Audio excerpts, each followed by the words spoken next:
আগের পর্বে তোমাদের সঙ্গে শেয়ার করেছিলাম কনক দুর্গা মন্দির। আজকের পর্বে তোমাদের সঙ্গে শেয়ার করতে চলেছি চিল্কিগড় রাজবাড়ি। এই চিল্কিগড়েরই কুলদেবী হলেন দেবী কনক দুর্গা। চিল্কিগড় রাজবাড়ি যাওয়ার পথে পড়ে ডুলুং নদী।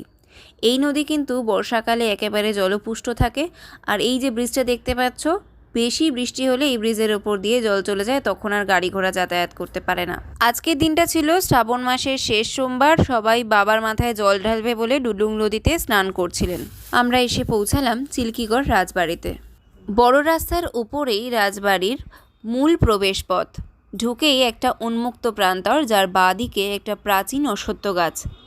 এটাই এখন বর্তমানে কার পার্কিং এরিয়া। রাজবাড়িতে ঢুকতে গেলে কোনো টিকিট কিন্তু লাগে না। এরপর পরপর চোখে পড়বে তিনটে মন্দির, একটা সার্ভেন্ট কোয়ার্টার, আউট হাউস আর মূল রাজপ্রাসাদ। প্রায় ৩০০ বছর আগে জামবনির রাজা ছিলেন ভূমিপুত্র সামন্ত রাজা গোপীনাথ সিংহ, এবং চিল্কিগড় ছিল তারই রাজধানী। চিল্কিগড়ের প্রাচীন কনক দুর্গা মন্দির এবং এই রাজবাড়িটি গোপীনাথ সিংহের আমলেই তৈরি। ঢুকেই বাঁদিকে অশ্বত্থ গাছের কাছে যে মন্দিরটা দেখতে পাবে, ওটা হলো শিবালয়। এই মন্দিরটাই যা একটু সংরক্ষণ করা হয়েছে, রং করা হয়েছে, কিন্তু মন্দিরটা বন্ধ ছিল আমরা যখন গিয়েছিলাম তখন। আর রাজবাড়ি প্রাঙ্গণে যে সবথেকে বড় মন্দিরটা রয়েছে, মানে যে নবরত্ন মন্দিরটা দেখতে পাওয়া যাচ্ছে, সেই নবরত্ন মন্দিরটা রাধাকৃষ্ণকে উৎসর্গ করা। চলো তোমাদেরকে এখন সেই নবরত্ন মন্দিরটাই আগে ঘুরিয়ে আনি, আর আমার সাথে ঘুরতে ঘুরতেই চলো শুনে নাও এই রাজবাড়ির ইতিহাসটা। রাজা গোপীনাথ সিংহের কোনো পুত্র সন্তান ছিল না।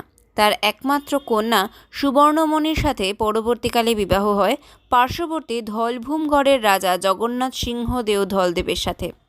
১৭৬৫ সালে রাজা গোপীনাথ সিংহের মৃত্যুর পর চিল্কিগড়ের রাজা হন জগন্নাথ সিংহ। ওনাদের পুত্র কমলাকান্ত দেও ধবলদেবের সময়কে চিল্কিগড়ের স্বর্ণযুগ বলে মনে করা হয়। তবে এই রাজবাড়ির সাথে আরও একটি ইতিহাস জুড়ে আছে ওতপ্রোতভাবে।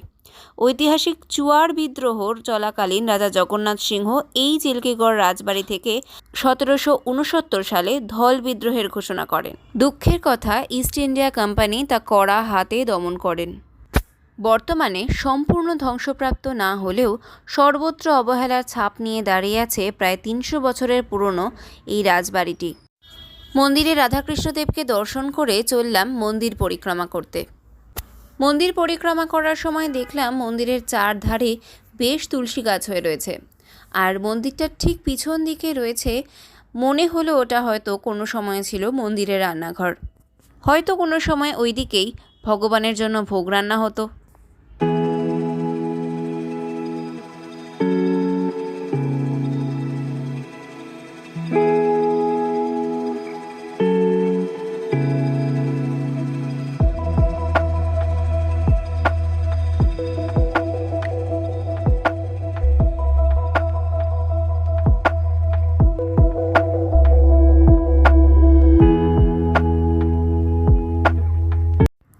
আর একটা যে ছোট্ট মন্দির রয়েছে, সেই মন্দিরটি যে কোন দেবতাকে উৎসর্গ করা তা খুব একটা ভালো করে জানতে পারলাম না। মন্দির চত্বরে আমরা গিয়েওছিলাম। অনেক টগর ফুলের গাছ দেখতে পেয়ে আগে টগর ফুল দেখছিলাম। তারপর মন্দিরের ভেতরে ঝুঁকে যা দেখলাম তোমাদেরকেও দেখাচ্ছি। বেশ কয়েকটি পুরনো মূর্তি পড়ে রয়েছে। তবে যতটুকু শুনেছি, এটি নাকি সেই সময় গায়ত্রী দেবীর মন্দির ছিল। অনেকে আবার বলছিলেন এটি জগন্নাথ দেবের মন্দির। তাই খুব একটা ভালোভাবে বুঝতে পারিনি এটি কোন দেবতাকে উৎসর্গ করা। তোমাদের যদি কারোর জানা থাকে তাহলে আমাকে কমেন্ট করে অবশ্যই জানিও।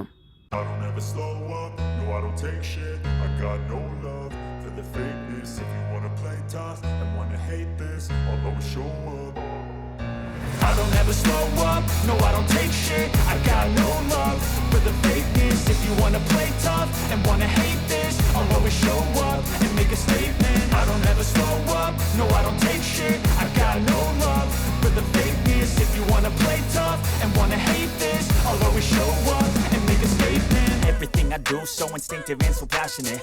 এবার ঘুরতে ঘুরতে চলে এলাম সার্ভেন্ট কোয়ার্টারের দিকে।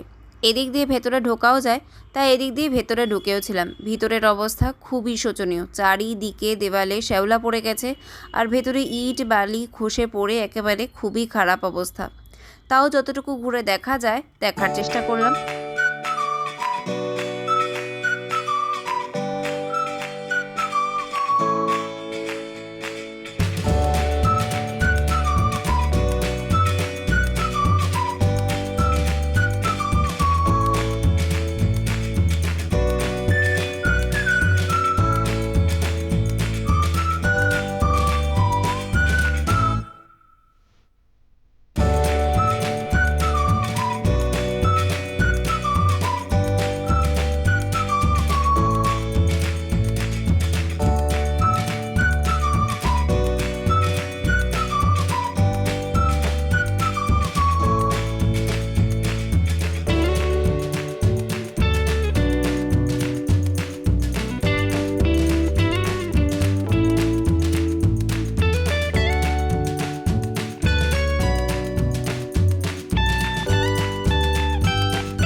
দেখলে বোঝা যায় একসময় এই জায়গাগুলি কতটাই না জাঁকজমকে পরিপূর্ণ ছিল।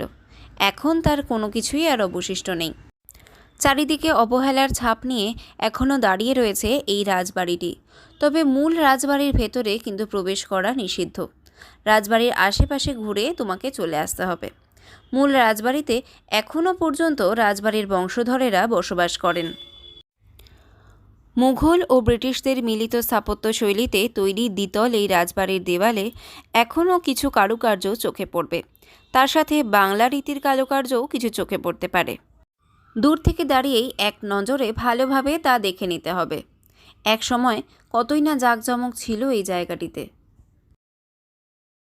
এই জায়গাটিকে তো দেখে মনে হলো হয়তো কোনো সময় এখানে দুর্গাপুজো হতো, দুর্গা দালান ছিল হয়তো।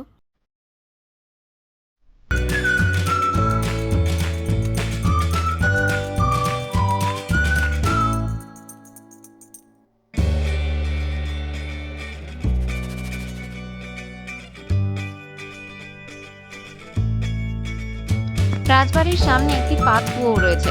দেখতে পেয়ে একটু সামনের দিকে এগিয়ে গেলাম, তবে পাতকুয়োর ভেতরে এখন আর কোনো কিছুই নেই, সম্পূর্ণ নোংরায় ঠাসা। তো এই ছিল আমাদের চিল্কিগড় রাজবাড়ি ভ্রমণ। কেমন লাগলো তা অবশ্যই আমাকে কমেন্ট করে জানাতে ভুলে যেও না। যদি ভালো লাগে তাহলে প্লিজ লাইক করো, শেয়ার করো ফ্রেন্ডস আর ফ্যামিলির সাথে। আর আমার চ্যানেলে নতুন বন্ধু হয়ে থাকলে প্লিজ চ্যানেলটিকে সাবস্ক্রাইব করে পাশে থাকা বেল আইকনটা অন করে দিও, যাতে যখনই কোনো ভিডিও আপলোড করি তোমাদের কাছে তার নোটিফিকেশন পৌঁছে যায়। এভাবেই একটু আমাদের পাশে থেকো। আজকের মতো তবে এখানেই বিদায় নিচ্ছি। নতুন ভিডিও নিয়ে আবার খুব তাড়াতাড়ি দেখা হবে। টাটা।